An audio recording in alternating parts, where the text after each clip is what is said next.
Well, the ground's been covered many times, but you had success, and then you broke up.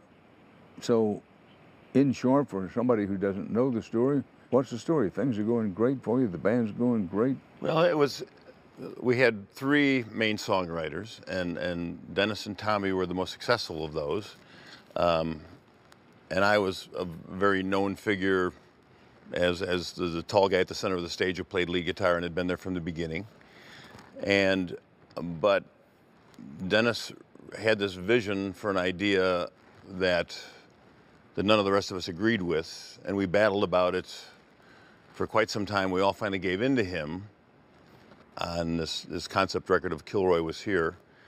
And he believed in it, but none of the rest of us really did. But we tried our best to make something out of what we had, and we changed management as a result of that. And it was a financial disaster.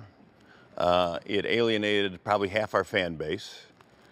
I would say there was more underlying situations to that. We had worked nonstop pretty much for years, and never taking a significant amount of time off. And I think had we still had the same manager, he would have recognized that, and he would have said, okay, here's what we're doing next year. We're doing nothing. You guys are going to go, get away from each other, miss each other. Dennis insisted on firing the manager that had managed us to this great success. So, but I think that's a lot of what it had to do with. We should have gone out, go, because take a year off. Take a year off. Go do a solo album. Do this sort of thing, but then get back together and you'll maybe appreciate each other a lot more. We never really got to that point. The only way to really continue to, survive and succeed is to go out and play live concerts. And he wasn't a team player in this regard. And when the time came in 1999, we had a new record ready to go, and we had offers galore to go out and perform live. And Dennis refused to leave the house. He said for a medical reason.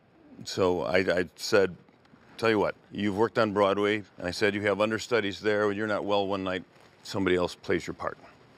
So I said, why don't you just come with us and we'll do this, and you don't have to do all the shows. And he said, I don't want you to do that. And I said, well, we're going with you or without you. And I think he thought we would fail. And I knew we would succeed, and we did succeed. And a year later, he sued us in court over the use of the name. We settled out of court on the whole thing, and have gone on without him. Well, the inevitable question, what are the chances that he comes back in some form, in some way? Is it absolutely positively never, no way, or is there something in the works, or nothing in the works, but you're open to it? You know, I've forgiven Dennis for everything he's done that I feel that was not right, and I wish him the best. He's a really talented guy, but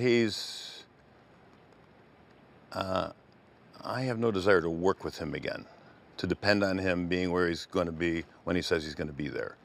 And I wish him the best. You know what, it's like a divorce. You know, you get married when you're young and everything's rosy, and then as you start to get a little older, you realize you didn't have that much in common, and then you go through a tough divorce. You've got all these kids, and you just can't agree on anything. And you'll try, and it goes south. It's kind of like that. You know, we've tried to just have even the simplest arrangements for things, and it's just what they call, I guess, irreconcilable differences. And we still have songs that we co-wrote together, and those are our children, and we've managed to find a way to keep those things in play. But personality-wise, you know, at this stage in my life, I want to be happy. I want to be around people who love me and that have my best interests at heart and I don't have to fight with. And so there's just not enough years left that I would want to risk not having that again. Amen, Brother Tommy. Well, Lawrence, you've been very good to sit there and listen to this. I love listening to Styx history like you wouldn't believe. I've heard a lot of the stories. I don't like to comment on people's former marriages. I can understand that, but You know, people still to this day, Yep. some people like to focus on the fact that Dennis is not with the group Right. anymore. Yeah, that's fine. But you've actually, I checked this out, you've been in the band longer. Is it time to retire this talking point?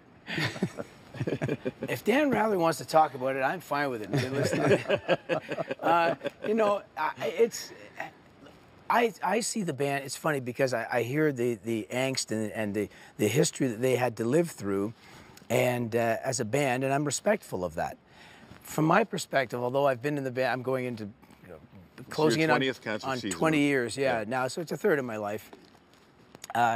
So I look at it as if we are a great band.